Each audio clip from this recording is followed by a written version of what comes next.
Welcome to Boss Up Goddess. I'm Elizabeth Ann Atkins, and I interview trailblazing women who share their wisdom to help us all live bigger, better, and bolder.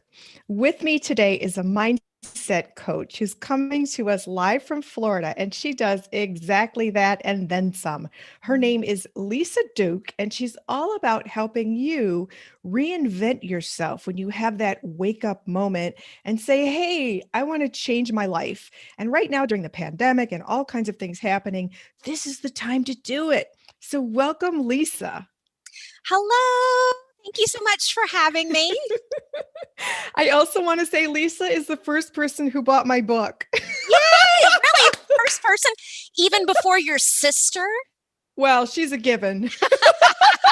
She just gets a copy whether she wants it or not, right? Like, read this. There will be a book report.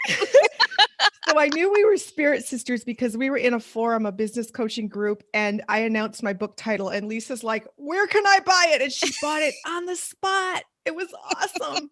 So thank you for that, Lisa. I don't know what this book is about, but I am in this energy. Yes, I love it. Let's do it. Yes, boss up, goddess. Start living your effing potential. Mm-hmm. So that energy, that title conveys the urgency that many of us, especially women, feel when we either reach a certain age or achieve a certain milestone. And we're like, wait a minute, there's more. I want more, but I don't even know what. So, Lisa, how do you guide people as a mindset coach to figure that out? Well, I think it's really about realizing a couple of things. First off, a lot of the people that I talk to, they're in their 30s, 40s, maybe a little beyond that even, and they don't quite realize how they've ended up where they are because a lot of our sort of life decisions get taught to us when we're very young. We never question those beliefs. And over time, right, your brain wants to be very efficient. So it kind of delegates things to the back of the mind, right? How much thought do you put into driving a car now versus when you were learning? So your brain's always trying to like delegate, automate. And so you get into a certain routine by like your mid to late 20s. And if you don't pay attention and re-examine, you just kind of float along on autopilot. And a lot of us wake up, especially into the 40s, like the whole midlife crisis thing is waking up and kind of going, wait, like I like some aspects of my life, but how did this 40 pounds happen? And, how did this man sharing my house happen? And like, how did this job that I hate happen? So a lot of it, I think, is really just sort of realizing that, they've done all kinds of studies on neuroplasticity. You can change that. So your brain wants to be efficient. It wants to delegate, but you can kind of like bring that from the back,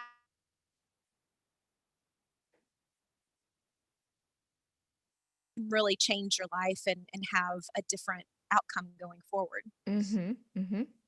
Excellent. You froze for a second. I don't know if I Oh, froze, but sorry. technology is as it is. And I'm in Michigan, you're in Florida. So we're just grateful that we're all here live Yes. online.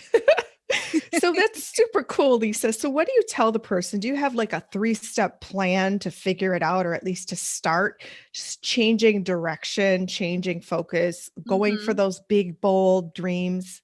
Yes, yes. I think really the first step is awareness. So, looking at some of those areas where you don't have the results that you maybe would like, and just kind of realizing the first thing I really do with a lot of my clients is helping them sort of realize I think there's this default path. Like, right, we're all living in a culture, and certainly there are exceptions, but I think if you're not paying attention, like especially I think health and wealth are very related. If you're not paying attention to your weight, if you're not paying attention to your money, you will just end up overweight and broke. And Oh, that's just the path. woo! Because think about how many people get rich when we overeat, how many people get rich when we overspend. So these people have a mission and an agenda. They want you to have a Lexus December to remember, and they're putting all their time and money and effort. And if you're just kind of like, yeah, cool, whatever, that's fine, you're not paying attention, then you can end up in a place where you're like, oh, this isn't exactly what I wanted. So the first part is just kind of that awareness of where you are, how you got there, and kind of realizing it's not your fault necessarily, right? It's your responsibility to change it going forward. But there is kind of this, it's like being at the top of the slide. Like you're just going to end up at the bottom of the slide. It doesn't mean you're bad or wrong, but now that you're there, you can be like, okay, is this where I want to be? Or do I want to make a different choice, kind of go Uh-huh. upstream and make some changes? So sorry, you Mhm. said 3 steps. I only got one, but we can pause there for a second. Go ahead. Well, yeah, you said awareness because a lot of times Yes. we don't really even know what that void is or what's causing the undercurrent of Mhm. angst.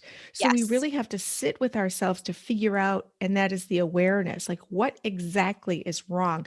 And a lot of times we need the mindset coach to help us identify what parts of our lives are wrong or not working anymore for us. exactly, Mhm. exactly. And also a lot of the things that give us results we don't like and I say this not from like a snotty position because I was on the like broken overweight path. So I'm speaking from experience. Maybe I'm projecting when I say it happens to a lot of people. It happened to me. Um, but I just really was not aware that I was kind of going down that path. And also there are a lot of things, right? When something's not right, we tend to look for something from the outside to fix Mhm. it. And Yes. and we have different things we do to make ourselves feel better, trying to get that little dopamine hit. And what will do that is like, oh, what would make me feel better is a glass of wine. Oh, what would make me feel better is a trip to Target. Oh, what would make me feel better is some chocolate cake. And as long as you're trying to like fill that hole inside with stuff from the outside, it does work short term, which is why Mhm. we do it because we get that reward, but it doesn't Mhm. fix the problem. So a lot of Mhm. that awareness is just kind of like sitting in the discomfort and Ooh. yeah, just being like, I really don't feel good. Oh, I know I should go get some chocolate cake. And then just staying there, be like, I feel the urge to get chocolate cake. I would like to get chocolate cake. I'm not getting chocolate cake. Oh my Because gosh. usually, yeah, if you kind of stay with that, instead of resisting it and trying it, push it away and like going and doing something else, if you kind of sit, and I'm not like a master at this, I'm still learning myself, but if you can sit with it and just be like, this is what it feels like to want chocolate cake.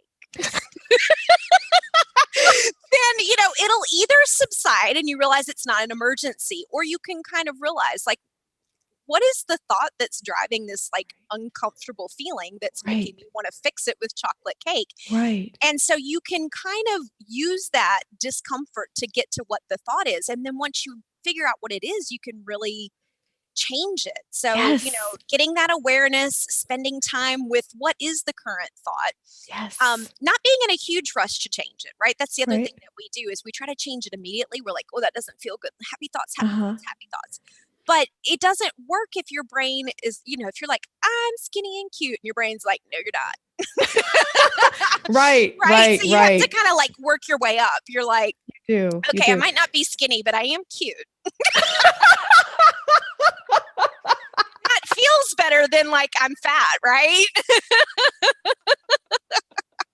You're hilarious, Lisa. So listen, I just want to testify to what you said because I lead a guided meditation for people all over the country every Wednesday night. And last Wednesday, I had had this angst like roiling inside me and it was just really strong like this cloud inside me. And during the meditation, when everybody was meditating and I got quiet, I had to sit with exactly what you just said. I said, "What is this feeling?" And I kept asking, "Why? Why? Why?" And all of a sudden, my entire being got really hot. Like my face was hot, my body was hot. And what came with that was the revelation, the source of this angst. And then I was able to face it and say, "I'm okay." And I released it and it's gone. Wow. So everybody, what Lisa just said, I experienced and it works. It Yeah. works. Oh Yeah. my gosh, that's Yeah. brilliant. Yeah. You should have just gone and gotten some chocolate cake. But I don't but I that's the thing. I don't eat chocolate and I Yeah. don't eat Yeah. sweets because of You've my had your own lifestyle weight change. loss journey, haven't you? Yeah, Yeah. Yeah. I lost 100 pounds and I don't do Just a chocolate. I little. don't do Yeah. sugar or I'm not doing chocolate right now because well, during the pandemic, I gave it up. Um, but I don't indulge in foods when my emotions are whack. I go Mhm. running, I do yoga, I pray, I Mhm. journal, I do other things. And that's part of, I'm sure, what you teach as a mindset coach, that you have Yeah. to have a different activity when you're in that Mhm. feeling. Mhm. Mhm. Mhm. Because what we're trying to really do is get relief from the feeling. So you can either Yes. feel the feeling and realize it's not going to kill you, or you can do like you're doing, find something else that makes you feel better but doesn't have the negative consequence. You can Yes. yoga makes you feel better, but Mhm. it takes weight off. It doesn't put weight on. Or if you're putting weight on, it's hopefully muscle, right? Like it's good. Right. Yeah, so swapping that out, it's a really big deal. Yeah, because the other things only make you feel worse and they never solve the problem. And a person can go through their whole life trying to soothe or self medicate with alcohol, Yes. smoking marijuana, taking pills, eating, having sex, um, shopping, doing all Sounds like a kinds of lot of things. fun. But you're right, at the end, you're like, I don't feel so good." But it was fun for my 20s.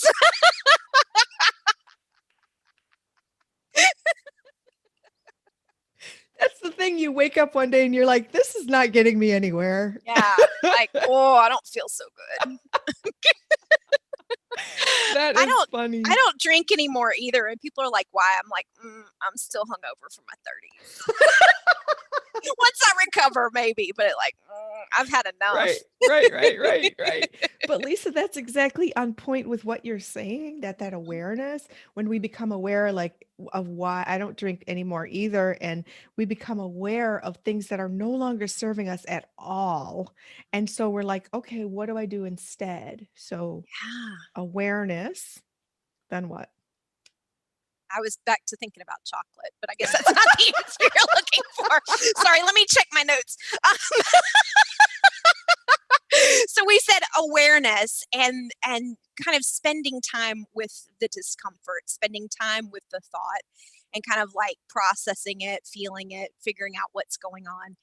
And then once you're kind of like out of the crisis, then you can start to think about, okay, well, if what was driving this was a thought, I do actually have some control over my thoughts. I can choose to think something that feels better, has a net positive result, and then we can start um, focusing on goals and dreaming a little bit about the future. I would say dreaming for me comes before goals because you first have to kind of have that vision and start to think that something is possible. And I know for a lot of this is again something I'm kind of in the middle of. For a long time, I was really focused on the past, and I didn't know it, but I was kind of like Mhm. subconsciously hung up on the past. And I don't know if I'm done or not, but I've spent a lot of time the last couple of years kind of processing that, dealing with it. And then I got a lot better about sort of being in the moment, being present. And now I'm like, you know what? I should probably figure out this future thing because I've never been like a big, like I have things that I want, but I've never been one that's like, in 30 days, I'm going to make this much money because it just feels like icky and out of control and scary and like what if I fail? And so I think that's kind of part of the process, right? Is cleaning up the past, learning to be in the present, and then letting yourself dream about, well, what if I did have some control over my life? What Yes. would I like? And getting comfortable with that kind of future version of yourself and the Uh-huh. possibilities. Even in your 40s, there is a future. Yes. Oh, A lot of people are kind of like, well, it's over for me now. It's just a long, slow, decline towards retirement and death. Like, dude, no, like think about how many people in their 80s and 90s are out like running Congress or that's the only place where there's no ageism is Congress, right? and writing. I just interviewed on our show, Writer Talks. Oh, I interviewed cool. one of our short story contest Mhm. winners. He's 90 and he's writing, and he got Wow. his master's in fine arts at age 80. So, That's so yeah, wonderful. Yeah. Don And Noel. Yeah. yeah, I'll have to check out that interview. That sounds like a really Thanks. good one. Thank you. Thanks. I love that, Lisa. And I love that you say dream, Mm. because a lot of people look at life of, okay, what's out there for me? And they look at what job listings are there or what their parents might have done, but create your own. And I think during the pandemic, when so many jobs were lost and industries Yeah. shifted, people are now creating their own or having the Mhm. guts or the desperation to create Both work. to like just pioneer new ground. I Yeah. love that so Yeah. much. Yeah. And so you help people because once you dream and you're like, okay, I want to completely shift gears, what do I do? Mm-hmm. Lisa, what do you tell them? Hire me. You need a coach. I'm a coach. I think a lot of it is, again, right, kind of getting clear on the thinking because I'm very action oriented. I'm all about let's go do the thing. But Hmm. what I have found is you can waste a lot of time and effort that way if you're not coming at it from the right viewpoint. And we all Hmm. tend to get kind of our blinders on. We're like, this is how it is because this is how it is. We can't kind of see outside of our own paradigms. And it doesn't have to be a coach, right? It could possibly be a therapist, it could be a really good friend. But having somebody from the outside kind of looking at your thinking, the way I heard it described one time is a coach, like you and your coach will kind of take your brain out and sit on the table and look at it objectively, like, Oh what's going my, on in there? Like, do you like that? Is that working for you? what? Wow. Yeah, yeah. So, and so I try, like I'm kind of bossy, so I have to watch myself, but I try not to tell clients what to do because it's really their, and I'll give suggestions if I have ideas, but it's really, well, what do you want to create? And I think a lot of people have never been asked that. Well, what do you actually want? You're like, huh. Like, I don't know. My parents told me what to do, and then the teachers told me what to do, and then my boss told me what to do, and now I'm here. Oh my gosh. Yeah. Wow. And with Yeah. that revelation comes anger for me. Uh-oh. Oh, Be- don't be angry.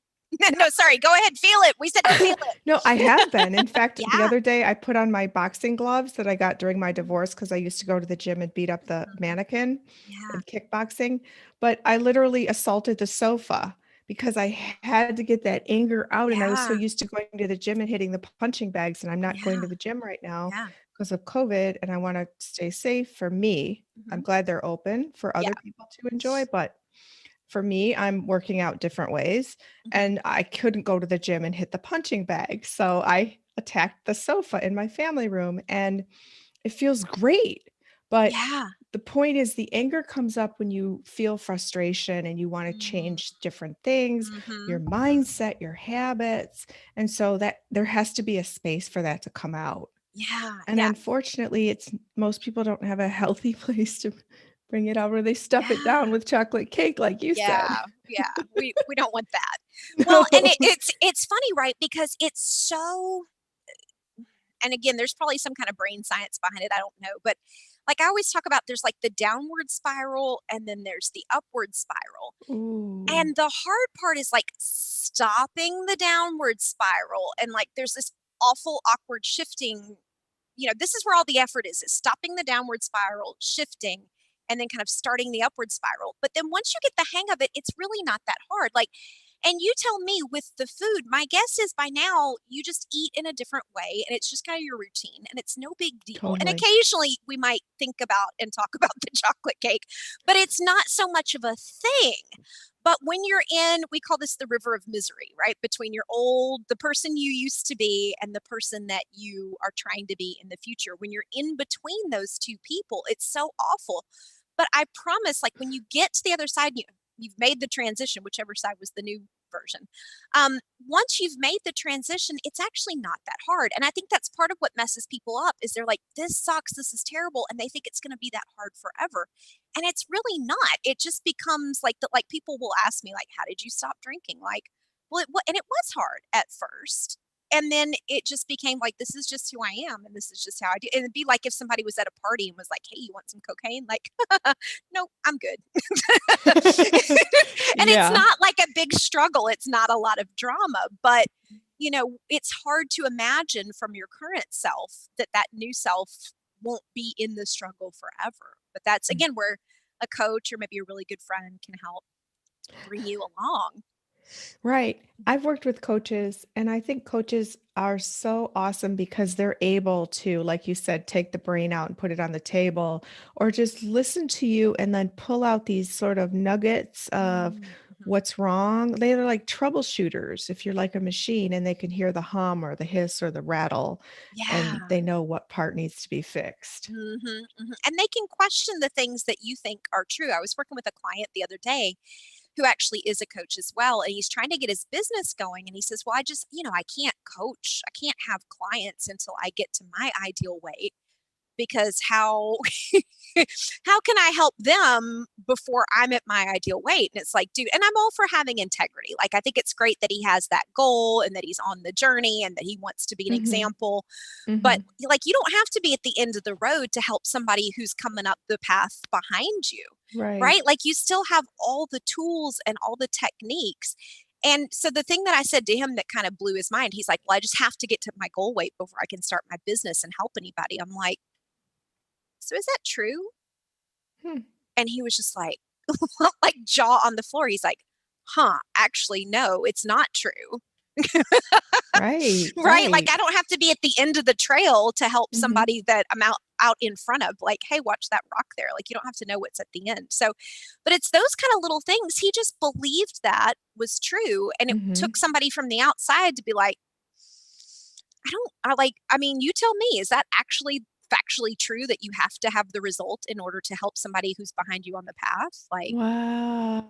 Yeah. And it's that little shift, right? Well, if it's not true, then I don't have to wait. I can start now. I love that so much. So yes, there's so much power in working with people, and they make you accountable. You, as a coach, you help people with structuring the change, holding their hand during the scary moments. Like, can I really do this? So, wow. Lisa, how do you recommend people select a mindset coach?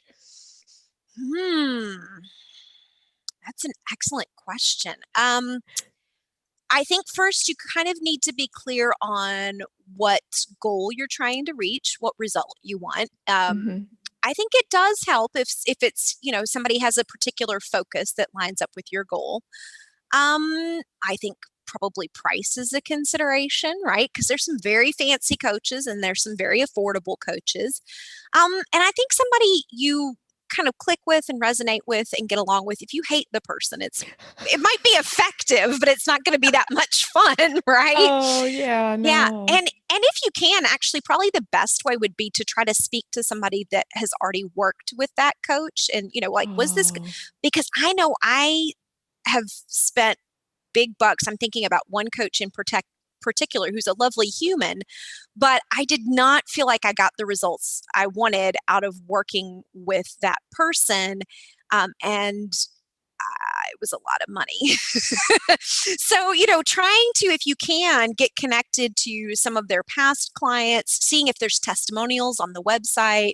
Do they have testimonial videos? And, asking people around you for referrals. Referrals are always a great way to find those kind of professionals. And most coaches will do a free initial like sales pitch / intake session. So most of them will have an initial conversation with you for free, and you can kind of ask them, well, what's your coaching philosophy? How do you approach coaching? What kind of clients do you like to work with? What kind of results have your clients seen? So I guess just kind of interview them as if you're hiring somebody to help you, which you are. So, how do you find a good house cleaner? It's the same thing, right? Like, ask your friends, who do you recommend? Who's good? Who, have them come and clean the house once and see how it goes, and then go on from there. Yes. And Lisa, you know what? Trust is such a huge factor. So you have to know, your gut will tell you, your intuition will tell you if you can trust this person, but you're telling them your innermost, scariest thoughts that you don't want anybody else to know. So there's got to be some kind of doctor-client privilege. You know what I mean? Well, confidentiality. And what's so exciting and scandalous and scary for us usually is kind of meh to somebody else, right? Like even Oh, with your friends, they're like, why are you so worked up about this? Like it's totally fine. You're like, no, but you don't understand. My boss is really rude. So it's always like, it feels really, and I'm not saying that I don't take that confidentiality seriously. And, and I try to work with my clients, but for us, it's our deepest, darkest secrets. For them, it's yes. their 3 o'clock appointment. So not that they don't care and take it seriously, but it's like you're going to be fine. Like this is the thing, right? Is I think we're all like nobody's perfect. Nobody's where they want to be. If you think somebody's not weird, you just haven't gotten to know them very well. So like we've all got our things, right? Like we're Right. all humans. So you gotta let somebody in. It's like with your car, right? You gotta let them look under the hood if they're gonna Uh-huh. figure out what's making that weird noise. Yeah. Right, exactly. So, what's your advice to people who want to work with a mindset coach like you or another coach, but Mhm. they're afraid of the confidentiality? I mean, if they're going to like talk about their spouse or their Yeah. boss or, Yeah. family members, how do you Um, calm their fear? hmm. Well, I'd be happy to sign a confidentiality agreement if somebody's worried about that. Like we could Hmm. find one and sign it. And I think there's probably something in my agreement to that effect that everything is confidential. Hmm. Well, and also if you're like, I do most of my appointments over Zoom. So as long as I don't post your stuff on the internet, like I don't know your coworkers, I don't know your husband, we're not going to run into each other at the grocery Hmm. store. So that Hmm. gives a little bit of anonymity too if it's somebody that's out of your local area. And again, I think just like you were saying, listening to your gut, having that initial session and seeing how that goes, and maybe asking the coach, right? How do I know you're not going to tell anybody my stuff, and Right. make them answer instead of me? Ooh, I like that. I like that a lot. That's Because it is awesome. a concern, right? Like I talk to people about all kinds of different issues, and some are definitely more taboo than others. Like I know people are with their money beliefs. It's very hard to talk to people about money. Like I think we're more secretive about money than we are about sex nowadays. So Really? yeah, think about it, right? Like think about Madonna in the 80s, and she just had all of her stuff out, and it kind of Yeah. like the 60s and the 80s, and it was all about like breaking that taboo, that generation. But, we'll tell our girlfriends about like some weird sex thing and ask if that's normal, but we won't be like, dude, I have a lot of student loans. Is that normal? What, like, did you have that? What did you do? What do people do about that? Right? Like we don't talk about that stuff at all. So yeah, it's funny. It's just a made up rule that some things we talk about and some things we don't, right? Wow, that's part of the mission of Boss Up Goddess Mm, because all that stuff that makes us feel so ashamed or blaming or mhm. guilty or regretful, we have to let it go because it's like having a weight on us, our weight on our Yeah. mind. And when you open it, when you release it, you feel lighter and it creates a spaciousness in your head and your Mm, emotions, your heart. And it's awesome. So I'm so excited that you are helping people as a mindset coach to identify all that and release it and dream. And then you help create a structure to mhm. actually manifest that dream, right? Mhm. Absolutely. Yeah, yeah, you gotta get Yeah. all the yucky stuff cleaned out so you can make room for the new happy stuff, right? And I That's will say exactly life is never perfect, right? Like I've made a lot of changes, a lot of improvements, but it's always a work in progress. You're never really Mhm. done. But if you have that feeling of like this is not it, then go boss up, goddess. Go figure out what is it. Woo! Yeah. I Go love get it. that. That's Get it. ex- Can you believe we're both sober? Hello, I know, right? I know. We got to do this again. What are you doing tomorrow night? I would love to. Actually, tomorrow, and this is really important, my sister, I'm going to interview her. She Oh, just got a cool. colonoscopy, and I Ooh. know that's not a fun topic, but See, we'll talk about colonoscopies, but not about money. Sorry, go ahead. She's like on a mission to tell everybody in the world to get their colonoscopy. So she's like, will you interview me on Boss Up Goddess about colonoscopies? So Great teaser for tomorrow. Tune in, everybody. but that's really important, taking charge of your health, Yes. your preventative health. Yes. Yeah. Even though it's kind of uncomfortable. Mhm. Oh, here, if we have any female engineers watching, if somebody could invent a different mammogram machine, like we need a woman to engineer a new mammogram machine. That Yeah, thing is not comfortable. right. They take them and they squish them. Like, don't squish them. I don't know. I I don't know. don't get it. I But guess cancer's more uncomfortable, but still. well, that's true. I'm like, a But woman needs to invent a new one of these.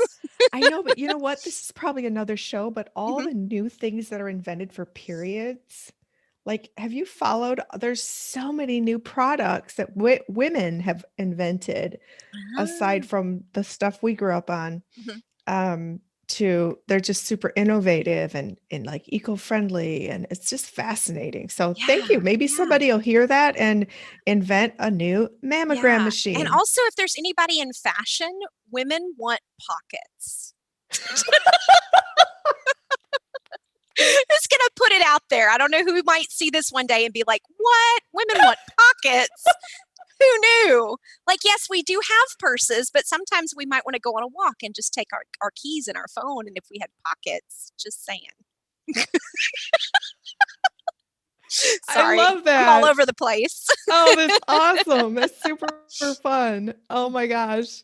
Lisa, if people want to work with you as a mindset coach, where can they reach you? Probably the best place is my website, because from there you can get everywhere, and that's lisaduke.net. And if you scroll down close to the bottom, I have links to all the things. So Pinterest. Oh, I have a free Facebook group. lisaduke.net/money club is the shortcut to get you there. Or if you're already on Facebook, search for Money Club with Lisa Duke. Make sure you put my name in, because I'm not the first one to come up with the name Money Club, and there's some kind of like sketchy, weird stuff that was already Oh, out there. So Money okay. Club with Lisa Duke, you can find me out there.